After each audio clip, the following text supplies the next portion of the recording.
မင်္ဂလာပါဒီနေ့ဆမတို့လေ့လာအောင်မယ့်ခေါင်းစဉ်က chapter 1ရဲ့ characteristics of living thing သက်ရှိတွေရဲ့ဝိသေသလက္ခဏာအကြောင်းသွားမယ်အဲ့တော့သက်ရှိလို့ပြောလိုက်တာ ਨੇ သက်ရှိကိုဘယ်လိုပြောတာအဲ့တော့အသက် life ဆိုတာဘာလဲတော့ဆမဒီနာမနည်းနည်းရေးလိုက်ပြီအသက်ပေါ့ဆမတို့တွေရှင်နေတဲ့အသက် life ဆိုတာဘာလဲတော့အဲ့တော့ဘယ်လိုမျိုးလို့ထင်တော့အသက် life သက်ရှိလို့ပြောလိုက်တာ ਨੇ ဘာလို့ရတော့လှုပ်ရှားလို့မရအောင်လားရတယ်နော်အခု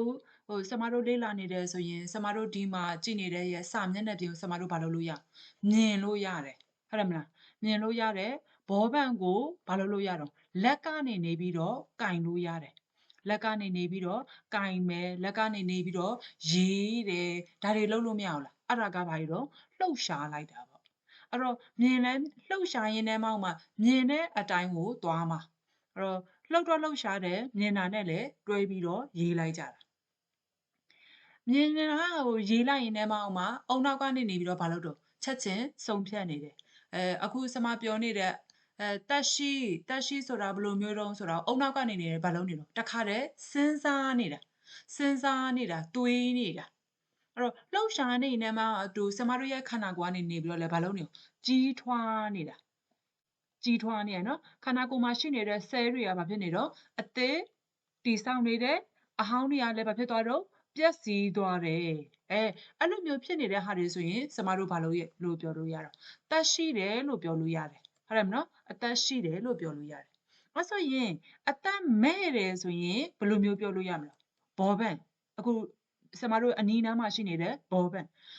လိုမျိုးဆိုရင်ဒီဘောပန့်ကဘာလို့ခေါ်မလဲတတ်မဲ့လို့ခေါ်တာပေါ့ဟုတ်တယ်မလားဘောပန့်ဘာမှမလုပ်နိုင်ဘောပန့်ထပ်ပြီးတော့လည်းမကြည်လောက်ဘောပန့်ထပ်ပြီးတော့လည်းမပွားလောက်ဟုတ်တယ်မလားအဲ့တော့ကိုယ့်ရဲ့နဘေးနာဘေးပတ်ဝန်းကျင်ကိုကြည့်ရကိုယ့်ရဲ့နဘေးနားမှာဘောပန့်နေထိုင်ခုံနေစာအုပ်တွေ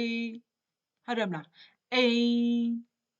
မ်နဘေးမှာရှိနေတဲ့ပစ္စည်းကရိယာအဲ့ဒါတွေဆိုရင်ဘာဖြစ်သွားမလဲတတ်မဲ့ဖြစ်သွားတယ်အဲ့ဆိုရင်ကိုယ့်ရဲ့နဘေးနားမှာခွေးလေးတွေရှိမယ်ကြောင်လေးတွေရှိမယ်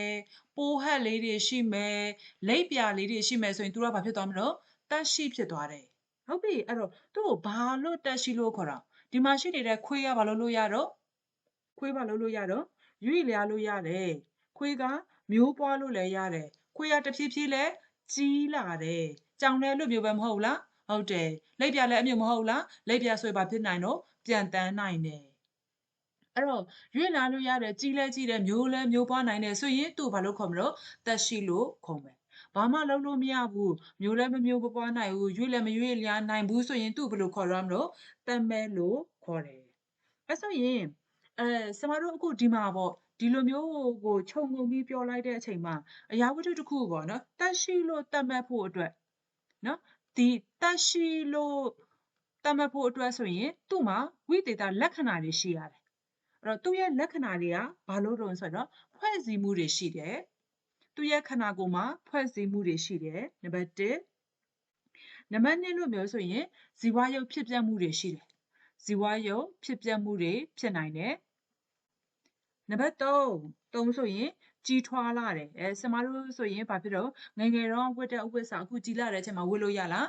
မရတော့ဘူးငယ်ငယ်တော့စီးတဲ့ဖက်နှက်နဲ့အခုစီးနေတဲ့ဖက်နှက်နဲ့စိုက်အရွယ်စားတူလားမတူတော့ဘူးကဲနံပါတ်4ရွေ့လျားနိုင်တယ်ဘယ်လိုရွေ့လျားနိုင်တော့အခုပဲမလုံနိုင်ဘူးလားလုံနေတယ်မျက်လုံးကစက်ကရင်ကိုဟိုဘက်ဒီဘက်ကြည့်နေတယ်လက်ကနေနေပြီးတော့စာကိုလိုက်ပြီးမှတ်နေတယ်ဒါတင်ပဲဘာဖြစ်နေတော့ရွေ့လျားနေပြီနံပါတ်5ချက်ကဘာဖြစ်နေတော့တုံ့ပြန်နေတယ်ဆမပြောနေရင်တလန်းထဲမှာဘာဖြစ်တော့ကိုယ်နဲ့ခန်းစားချက်အတွေးချင်းတူတယ်ဆိုရင်ခေါင်းညိတ်တယ်လက်ခံတယ်ဒီလိုမျိုးပဲဒီရဲ့သင်္ကန်းဆောက်လေးလာနေရင်လည်းမှအပြင်ဘက်ကနေနေပြီးတော့ကြားတဲ့အတန်တချင်းနဲ့ကြားရင်လည်းဘာဖြစ်နေတော့ကိုကလိုက်ပြီးတော့ခံစားမိတယ်တီးဆိုမိတယ်အဲ့ဒါဘာကြီးတော့တုံ့ပြန်တာပဲပေါ့နောက်နံပါတ်6ချက်ကဘာဖြစ်နိုင်လို့ဆိုတော့မျိုးပွားတာအဲ့တော့ကျမတို့တွေမျိုးပွားမှုရှိမှပဲကျမတို့ရဲ့တက်ရှိတွေကအမြဲတမ်းဆက်လက်ပြီးတော့တည်ရှိနေမှာခွန်ပြီးတော့ဘာလို့နိုင်မလို့ကျမတို့ရဲ့ဘေးပတ်ဝန်းကျင်နဲ့အလိုက်သင်ပြုနိုင်စွမ်းရှိတယ်အလိုက်သင်ပြုနိုင်စွမ်းရှိတဲ့ဟာ အဲ့တော့ဒီအချက်တွေနဲ့ပြည့်စုံတယ်ဆိုရင်ဘာလို့ခေါ်မလို့တက်ရှိလို့တတ်မှတ်တယ်ဟုတ်တယ်နော်တတ်မှတ်ရတော့လွယ်တယ်ဘာမှသူ့ဘာမှလှုပ်လည်းမလှုပ်ရှားဘူးခုံစပွဲခုံအိမ်ပရိဘောကစသဖြင့်အဲ့ဒါတွေအကုန်လုံးကတမဲ့တက်ရှိဆိုရင်တက်ရှိလို့ပြောလိုက်တာ ਨੇ သူ့ရဲ့ဒီရဲ့ဖြစ်ပျက်လေးတွေအကုန်လုံးရှိတယ်ရပြီနော်အဲ့ဆိုရင်ဆမတို့ကအခုဘာကြီးတော့တက်ရှိနဲ့တက်မဲ့နဲ့ကိုဆမတို့ကခွဲပြီးတော့လေ့လာလိုက်တာတက်ရှိလို့ပြောရင်တက်ရှိလို့ပြောလိုက်တဲ့အတွက်ဒီအချက်9ချက်နဲ့ပြည့်စုံတယ်တက်မဲ့ဆိုရင်တော့ဘာမှရွေပြောစရာမလိုတော့ဘူးဟုတ်ပြီနော်အဲ့ဆိုရင်ဆမတို့ကဒီအကြောင်းလေးကိုတွားကြည့်ရအောင် characteristic of living thing တက်ရှိရဲ့ဝိသေသလက္ခဏာ The main characteristic of living thing main အဓိက characteristic ဝိသေသလက္ခဏာ of living thing သက်ရှိတွေရဲ့ဝိသေသလက္ခဏာ are there ဖြစ်ပါတယ်နံပါတ်1အချက်က cellular structure cell တည်ဆောက်ပုံ cell တည်ဆောက်ပုံ cellular structure cell တည်ဆောက်ပုံ metabolism ဇီဝရုပ်ဖြစ်ပျက်ခြင်းအဲ့တော့ဆမဒီနံပါတ်ပါတစ်ခါတည်းထိုးလိုက်ပြီးဇီဝရုပ်ဖြစ်တာလည်းရှိပြီးပြတ်တာလည်းရှိပြီးဇီဝရုပ်ဖြစ်ပျက်ခြင်းနံပါတ်3အမျိုးအစားက grow ကြီးထွားခြင်း grow ကကြီးထွားခြင်းနံပါတ်4အမျိုးအစားက movement လှုပ်ရှားရွေ့ရှားနိုင်ခြင်းရွေ့ရှားတယ်ရွေ့လျားတယ်နံပါတ်6ကခါကျတော့ sorry နံပါတ်5က irritability irritability ကဘာလို့နိုင်တော့ဆိုတော့တုံ့ပြန်နိုင်တယ်တုံ့ပြန်တတ်သိရှိတယ်တုံ့ပြန်နိုင်တယ်စားရင်ချိုရင်ချိုတယ်ချင်ရင်ချင်တယ်ဆက်ရင်ဆက်တယ်စမတို့ဘာလုပ်လို့ရတော့တုံ့ပြန်နိုင်တယ်အဲ့ဒါကို irritability နံပါတ်6အမျိုးအစားက reproduction မျိုးပွားခြင်း reproduction မျိုးပွားခြင်း and adaptability နံပါတ်9အမျိုးအစားက adaptability အလိုက်သင်ပြုမှုနိုင်စွမ်းအလိုက်သင်ပြုတာအလိုက်တင်ပြုနိုင်စွမ်းရှိတယ်အလိုက်တင်နေထိုင်နိုင်စွမ်းရှိရင် adaptability ဟုတ်ပြီအဲ့ဆိုဆမတို့တွေနည်းနည်းပြတ်ပြောပြီ The characteristic of living thing သက်ရှိရဲ့ဝိသေသလက္ခဏာမှာ The main characteristic of living thing သက်ရှိရဲ့ဝိသေသလက္ခဏာကိုခွဲခြားလိုက်လို့ရှိရင်အဓိကအားဖြင့်are there cellular structure cell တည်ဆောက်ပုံရှိရမယ်ဆမတို့ရဲ့ခန္ဓာကိုယ်မှာ cell တွေနဲ့ဖွဲ့စည်းထားတယ်အဲ့ဒီ cell တွေကဘာဖြစ်သွားနိုင်တော့ပြတ်တာလည်းဖြစ်နိုင်တယ်အသစ်ပြန်ပြီးတော့ဖွဲ့စည်းတည်ဆောက်တာတွေလည်းဖြစ်နိုင်တယ် cell တွေကြောင့်မလို့လည်းကိုယ်ခန္ဓာမှာရှိတဲ့အင်္ဂါအစိတ်အပိုင်းလေးတွေဖြစ်လာတယ်အဲ့ဒီကိုယ်အင်္ဂါအစိတ်အပိုင်းတွေရတဲ့တဆင့်ဇီဝရုပ်ဖြစ်ပျက်ခြင်းလို့ခေါ်တဲ့ဖြစ်ပျက်မှုတွေဖြစ်တယ်အဲ့ဒီဇီဝရုပ်ဖြစ်ပျက်မှုကနေနေပြီးတော့အာဟာရတွေစားသုံးမယ်အဲ့ဒီအာဟာရတွေကနေနေပြီးတော့အညစ်အကြေးဆွမ်းတာစသဖြင့်အဲ့ဒါတွေအကုန်လုံးကိုပြုလုပ်ပေးမယ်အာဟာရတွေရလိုက်ပြီးဆိုရင်ကျမတို့ရဲ့ခန္ဓာကိုယ်ကဘာလုပ်လာမလို့ကြီးလာမှာပေါ့ကြီးလာရင်ထဲမှာကိုကျမတို့ရဲ့ခန္ဓာကိုယ်ကလှုပ်ရှားနိုင်တာတွေရှိတယ်တုံ့ပြန်နိုင်တာတွေရှိတယ်မျိုးပွားတာတွေရှိတယ်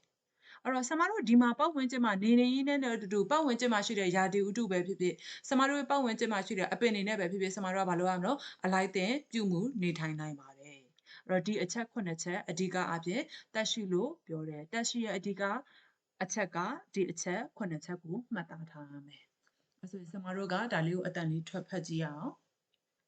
characteristic of living thing the main characteristic of living thing သက်ရှိရဲ့အဓိကဝိသေသလက္ခဏာ are there ဖြစ်ပါတယ် cellular structure cell တည်ဆောက်ပုံ metabolism ဇီဝရုပ်ဖြစ်ပျက်မှု grow ကြီးထွားခြင်း movement ရွေ့လျားခြင်း irritability တုံ့ပြန်တတ်သည့်ရှိခြင်း reproduction မျိုးပွားခြင်း and adaptability အလိုက်သင်ပြုမှုနိုင်စွမ်းရှိခြင်းအဲ့ဆိုရင်တစ်ခေါက်ပြန်ပြောပြီး characteristic of living things the main characteristic of living things are their cellular structure metabolism grow movement irritability reproduction and adaptability အဲ့ဆိုရင်တက်ရှိလို့ပြောလိုက်တာ ਨੇ ဒီအချက်9ချက်ရှိတယ်လို့ပြောတဲ့အတွက်ဒီအချက်9ချက်ကိုဆရာမတို့ကဘာလုပ်ရမှာလေ့လာရမှာပေါ့အဲ့တော့ဆရာမတို့လေ့လာဖို့အတွက်ဆိုရင်နံပါတ်1အချက်ကဘာလို့ဖြစ်သွားမလို့ cellular structure cell တည်ဆောက်ပုံအဲ့တော့ cell တည်ဆောက်ပုံလို့ပြောလိုက်တာ ਨੇ သူကဘယ်လိုလဲဆိုတော့ cell တစ်ခုပေါ့နော် ခန္ဓာကိုယ်မှာရှိနေတဲ့ cell တစ်ခုကိုအပြင်ဘက်ကနေနေပြီးတော့ဘာလေးနဲ့အုပ်ထားတော့ဆိုရင် plasma membrane လို့ခေါ်တဲ့အလွှာလေးနဲ့အုပ်ထားတယ်အဲ့တော့ဒီအပြင်ဘက်ကဘာကြီးတော့ plasma membrane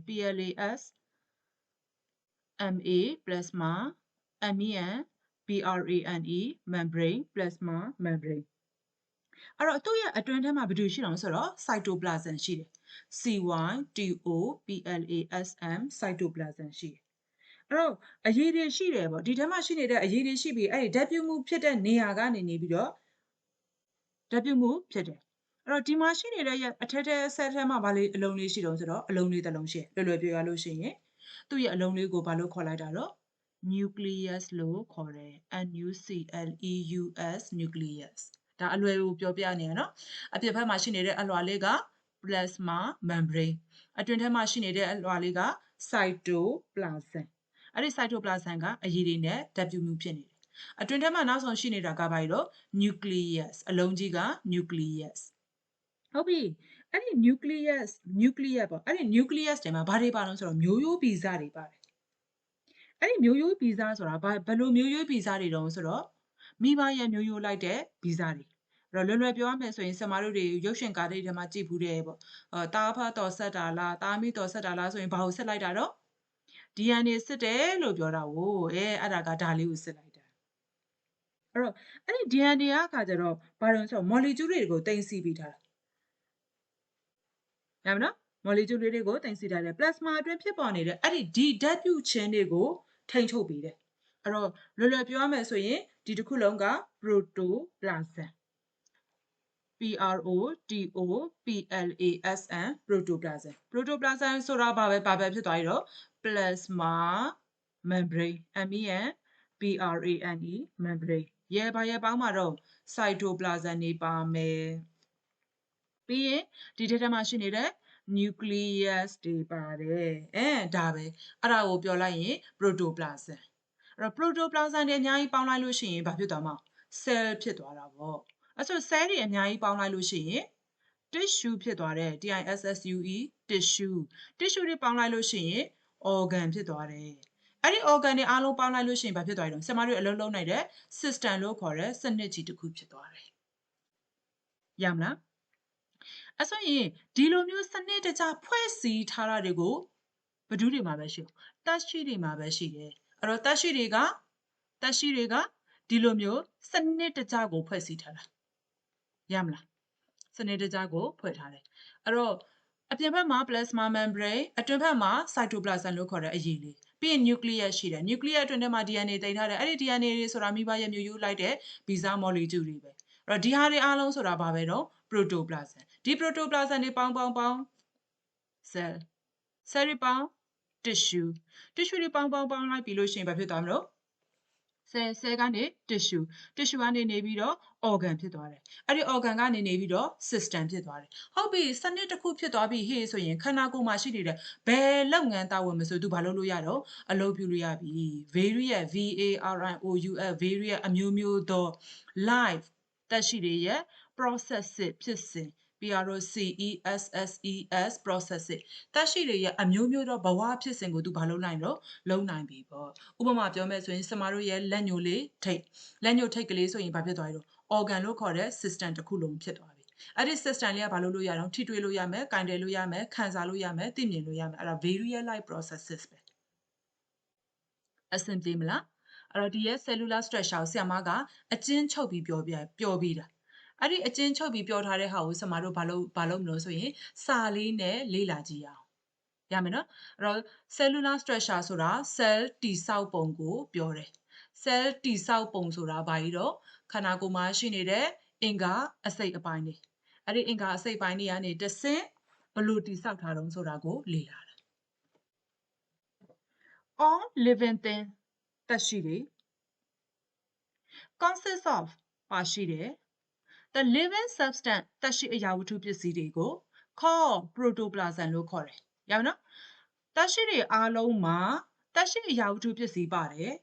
အဲ့တော့ living processes ကိုနောက်တစ်မျိုးခေါ်လိုက်တာက protoplasm living processes ကိုနောက်တစ်မျိုးခေါ်လိုက်တာက protoplasm which ၎င်းက form ပုံစံ the basis of cell အဓိကအခြေခံကဘာတူပဲတော့ cell ပေါ့အဲ့တော့ living substance ကိုတဲ့ခေါ်လိုက်တာက protoplasm လို့ခေါ်တယ်သူ့ထဲမှာဘာတွေပါတော့ဆိုတော့ cell တွေပါရှိတယ် all living things consist of the living substance called protoplasm တရှိရခန္ဓာကိုယ်ထဲမှာရှိနေတဲ့အရာဝတ္ထုပစ္စည်းတွေကို protoplasm လို့ခေါ်တယ် which ၎င်းက form the basis of cell တွေနဲ့ဖွဲ့စည်းတည်ဆောက်ထားတယ် these cell အဲ့ဒီ cell တွေမှာ contain ပါတယ် DNA ပါတယ်တဲ့ DNA ဆိုတာဘာကိုပြောတာလဲဆိုတော့ D က deoxyribo D က deoxyribo N က nucleic A က acid deoxyribonucleic acid molecule လေးတွေပါ that ၎င်းက carry တည်ပေးတဲ့ biological information ဆိုတော့ဘာလို့မျိုးရိုးဗီဇသတင်းအချက်လက်တွေကိုတည်ပြီးတယ်မျိုးရိုးဗီဇသတင်းအချက်လက်ဆိုတာကဥပမာပြောမယ်ဆိုရင်အိုသွေးလားအဖေကအိုသွေးအမေကအိုသွေးဆိုရင်မွေးလာတဲ့သားသမီးကအိုသွေးအဲ့ဒါ biological information ဆယ်တန်းကြလို့ရှိရင်သင်ရလိမ့်မယ် biological information အတူတူနောက်တဲ့နာမည်ကိုခေါ်လိုက်တာက chromosome လို့လည်းခေါ်တယ်ရမလားအဲ့ဒါကမျိုးရိုးဗီဇပေါ့ဒီမျိုးရိုးဗီဇသတင်းအချက်လက်တွေကိုတည်ပြီးတယ်တစ်ခေါက်ပြန်ပြောပြီး These cells contain DNA deoxyribonucleic molecule အဲ့ဒီ cell ထဲမှာဘာတွေရှိတုံးဆိုတော့တဲ့ DNA တွေပါရှိတယ်အဲ့ဒီ DNA ဆိုတာဘာလို့ပြီးတော့ biological information ပဲဖြစ်ပါတယ်ညမနော်အဲ့ဆိုအနှစ်ချုပ်တူတာနော် living substance ကိုနောက်တစ်မျိုးခေါ်လိုက်တာက protoplasm ဆိုတာ cell တွေနဲ့ဖွဲ့ထားတယ် cell တွေဆိုတာ cell တွေရဲ့အထက်ထဲမှာဘာပါတော့ DNA ပါတယ် DNA ဆိုတာက biological information ပဲဖြစ်တယ်ကဲနောက်တစ်ချက်ဆက်ပြီး cell of plants and animal အပင်နဲ့တိရစ္ဆာန်ရဲ့ cell တွေက are organized ဆိုတာစုစည်းထားတယ်စုပုံထားတယ် into tissue တွေနဲ့အဲ့တော့ဘာဖြစ်သွားပြီလို့ cell နဲ့ဖွဲ့စည်းထားတဲ့ cell တွေအားလုံး cell တွေပေါင်းလိုက်လို့ရှိရင်ဘာဖြစ်သွားမှာတော့ tissue ဖြစ်သွားတာပေါ့ဟုတ်ပြီနော် cell တွေပေါင်းလိုက်လို့ရှိရင် tissue ဖြစ်သွားတယ် and tissue အဲ့ဒီ tissue တွေကို are in turn နောက်တစ်ခေါက် organize ထပ်ပြီးတော့ပေါင်းလိုက်တယ် into organ ဖြစ်သွားတယ်ရပါနော် organ ဖြစ်သွားတယ်အဲ့ဒါဆိုရင်ပထမစစချင်းကဘယ်လိုပြောမလို့ living substance ကိုနာမည်တက်ပြီးခေါ်လိုက်တာက protoplasm protoplasm နေဆိုတာဘာကိုပေါင်းလိုက်တာတော့ cell တွေပေါင်းလိုက်လို့ရှိရင်ဘာဖြစ်သွားမလို့ tissue တွေပေါင်းလိုက်လို့ရှိရင် organ organ and system နဲ့ organ တွေပေါင်းလိုက်လို့ရှိရင်ဘာဖြစ်သွားပြီတော့ system system ရမလားဒီသုံးကြောင်းလေးစမတို့ပြန်ပြောပြီးဒီသုံးကြောင်းလေးတစ်ခေါက်ပြန်ပြောမယ် all living things consist of the living substance called protoplasm တန်ရှိတွေရဲ့အထဲမှာရှိနေတဲ့အရာဝတ္ထုပစ္စည်းတွေကိုခေါ်လိုက်တာက protoplasm which form the basis of cell တွေနဲ့ဖွဲ့စည်းထားတယ် These cells contain DNA deoxyribonucleic acid molecule cell ထဲမှာဘာတွေပါတော့ DNA တွေပါတယ်အဲ့ဒီ DNA တွေကဘာတွေကိုတည်ပြီးတော့ဆိုတော့ that carry biological information မိဘရဲ့မျိုးရိုးလိုက်တဲ့မိဘရဲ့ပစ္စည်းတွေ cell of plants and animal are organized into tissue cell တွေပေါင်းလိုက်လို့ရှိရင်ဘာတွေဖြစ်သွားပြီ tissue တွေဖြစ်သွားတယ် and tissue are in turn organized into organ tissue တွေပေါင်းလိုက်လို့ရှိရင်ဘာဖြစ်သွားမလဲ organ တွေဖြစ်သွားတယ် organ တွေပေါင်းလိုက်လို့ရှိရင်နောက်ဆိုဘာဖြစ်သွားမှာ system ဖြစ်သွားပြီဒါကိုခြုံလိုက်လို့ရှိရင်ကလေးတို့ရဲ့စာအုပ်ထဲမှာမှတ်ထားမှာက protoplasm တွေပေါင်းရင် cell တွေပေါင်းရင် tissue တွေပေါင်းရင် organ တွေပေါင်းလိုက်ရင်ဘာဖြစ်သွားမလို့ system စနစ်ဖြစ်လာတယ်ဟုတ်ပြီ system လို့ခေါ်တဲ့စနစ်တော့ဖြစ်လာပြီအဲ့ဒီ system လို့ခေါ်တဲ့စနစ်ကဘာတွေလုပ်လို့ရသေးတော့ this structure ဒီတည်ဆောက်မှု are responsible တာဝန်ယူပေးတယ် carry out ဆောင်ရွက်တယ် the various life processes အမျိုးမျိုးသောဘဝဖြစ်စဉ်အမျိုးမျိုးသောလုပ်ငန်းဆောင်ရွက်မှုအမျိုးမျိုးသောဘဝဖြစ်စဉ်တွေကိုဆောင်ရွက်ပြီးတယ်အဲ့တော့အမျိုးမျိုးသောဘဝဖြစ်စဉ်လို့ပြောရဲဆိုတာကျမတို့ရဲ့မျက်နှာမှာရှိနေတဲ့ cell တွေကဘာဖြစ်တော့ပျက်စီးသွားတယ်ဒါပေမဲ့ပျက်စီးသွားတယ်ဆိုအသက်ပြန်မဖြစ်ဘူးလားဖြစ်တယ်နော်အဲ့တော့တည်သွားတဲ့ cell တွေနေရာမှာအသက်ပြန်ဖြစ်တယ်အဲ့ဒါ various life processes ပဲဒါပေမဲ့ဖြစ်နေရင်ထဲမှာအသက်ကို50 60လောက်ရောက်သွားလို့ရှိရင်ဖြစ်နေတဲ့ cell တွေကဘာဖြစ်သွားအောင်